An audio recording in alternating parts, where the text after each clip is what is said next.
आज हम एक महत्वपूर्ण विषय पर प्रेस वार्ता कर रहे हैं।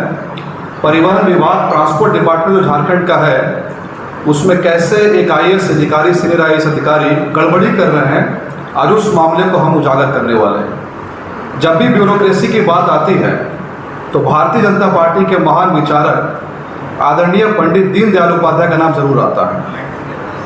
पंडित दीनदयाल उपाध्याय जी हमेशा कहा करते थे कि जो ब्यूरोक्रेट्स है उनका मूल काम जो है वो अंत्योदया है, यानी कि पंक्ति में जो सबसे अंतिम व्यक्ति खड़ा है उसके लिए काम करना, ये अधिकारियों का मूल काम है।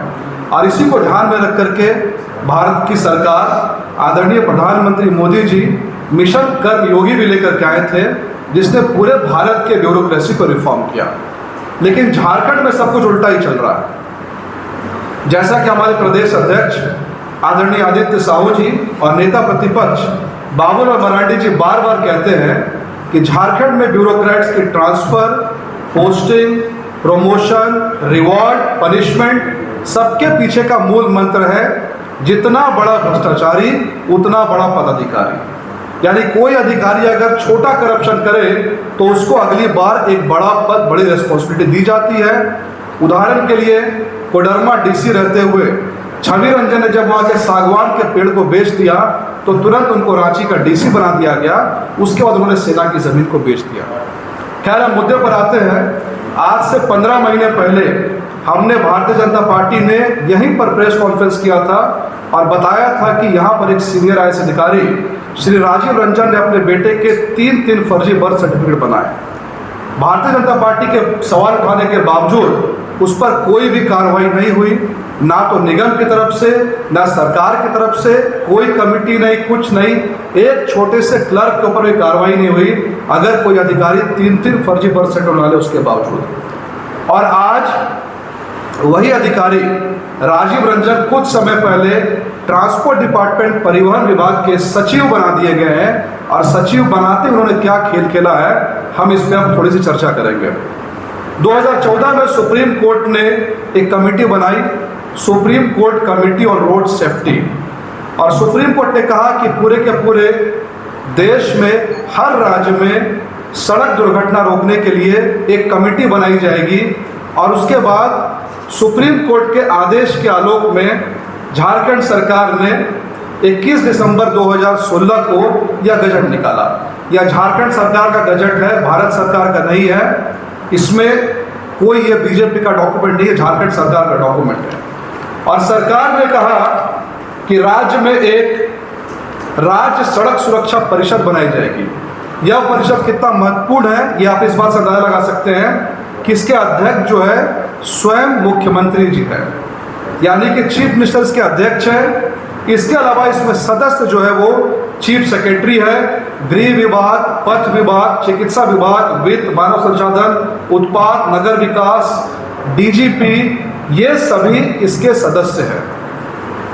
और इस पूरी कमेटी का जो फाउंटेन हेड है, जो CEO कह सकते हैं, वो होता है ट्रांसपोर्ट कमिश्नर। यानी कि झारखंड में जो भी ट्रांसपोर्ट कमिश्नर रहेगा वो रोड सेफ्टी का के सेक्रेटेरिएट को लीड करेगा।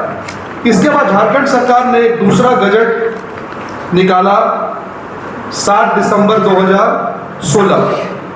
और इस गजट में ये जो पूरा फंड होता है रोड सेफ्टी का, इस फंड के लिए कमेटी बनाई और इस कमेटी का अध्यक्ष हुआ मुख्य सचिव झारखंड सरकार। इसके अलावा इसमें मेंबर्स हुए गृह विभाग के सचिव, पथ विभाग के सचिव, स्वास्थ्य चिकित्सा, उसके बाद मानव संसाधन, उत्पाद, परिवहन, DGP, परिवहन आयुक्त और भारत सरकार की तरफ से एक नॉमिनी हुए।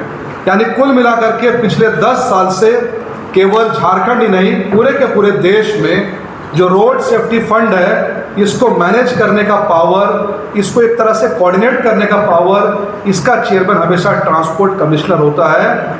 ये सुप्रीम कोर्ट का भी आदेश है, भारत सरकार का भी आदेश है और खुद झारखंड सरकार का गजट है। लेकिन राजीव रंजन जी सचिव बनते हैं और एक कार्यालय आदेश निकालते हैं 10 मार्च 2026 को, यानी आज से कुछ समय पहले 10 मार्च को उन्होंने कार्यालय आदेश निकाला और आदेश में कहा लीड एजेंसी सड़क सुरक्षा से संबंधित सभी पत्र संचिका सीधे विभागीय सचिव के समक्ष उपस्थित की जाएगी। यह आदेश तत्काल प्रभाव से लागू होता है। इस पर विभागीय सचिव का अनुमोदन प्राप्त है।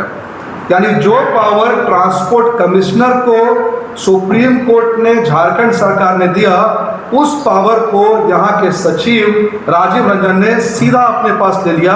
और मजे की बात यह है कि जो आदेश निकला है या ना तो सीएम के पास भेजा गया, ना चीफ सेक्रेटरी के पास, किसी विभाग में नहीं भेजा गया ताकि चुप तरीके से इस काम को किया जाए। उसके बाद यहाँ के ट्रांसपोर्ट सेक्रेटरी एक दिन के लिए ट्रांसपोर्ट कमिश्नर बन गए और ठीक एक दिन बाद यानी 11 मार्च को एक दूसरा लेटर निकालते हैं। पहला लेटर 10 मार्च, दूसरा लेटर 11 मार्च। और 11 मार्च को इस लेटर में कहते हैं, निर्देशानुसार विभागीय कार्यालय आदेश संख्या 24 संपाठित ज्ञापन दिनांक 10/3/2026 को तत्काल प्रभाव से विलोपित किया जाता है। यानी कि यहाँ के ट्रांसपोर्ट सचिव श्री राजीव रंजन जी 24 घंटे के लिए ट्रांसपोर्ट कमिश्नर बन गए और जो फाइलें थी उसको निपटाया, साफ किया, जो करना है किया और उसके बाद वापस बैक टू पेवेलियन आ गए। हम झारखंड सरकार से यह मांग करते हैं कि 10 मार्च से लेकर के 11 मार्च के बीच परिवहन विभाग में कौन कौन सी फाइलें साइन की गई, कौन कौन सी फाइलों को अप्रूव किया गया, डिसअप्रूव किया गया, आगे बढ़ाया गया, रिजेक्ट किया गया, इसकी सबसे पहले समीक्षा की जाए। हमारा अंदेशा है कि जमशेदपुर में एक ड्राइवर ट्रेनिंग रिसर्च इंस्टीट्यूट बनने वाला है जिसकी लागत 22 करोड़ रुपए है। इसके अलावा झारखंड सरकार में सीसीटीवी कैमरा इंस्टॉलेशन का भी 100 करोड़ से ऊपर का टेंडर निकलने वाला है। इस दोनों टेंडर समेत अन्य टेंडर में संभवतः परिवहन सचिव ने कुछ ना कुछ इन्फ्लुएंस करने के लिए 24 घंटे पावर को अपने पास लिया, गुपचुप तरीके से काम किया। और साथ ही साथ यह इसलिए भी महत्वपूर्ण है क्योंकि रोड सेफ्टी काउंसिल के हेड मुख्यमंत्री जी है और उनके नाक के नीचे ये हुआ है। और रोड जो कोष है उसके हेड मुख्य सचिव चीफ सेक्रेटरी स्वयं है और उनके नाक से भी हो गया है। सुप्रीम कोर्ट का वॉयलेशन, झारखंड रेलवे वॉयलेशन, इस पर हम सरकार से जवाब और कार्रवाई की मांग करते हैं। धन्यवाद।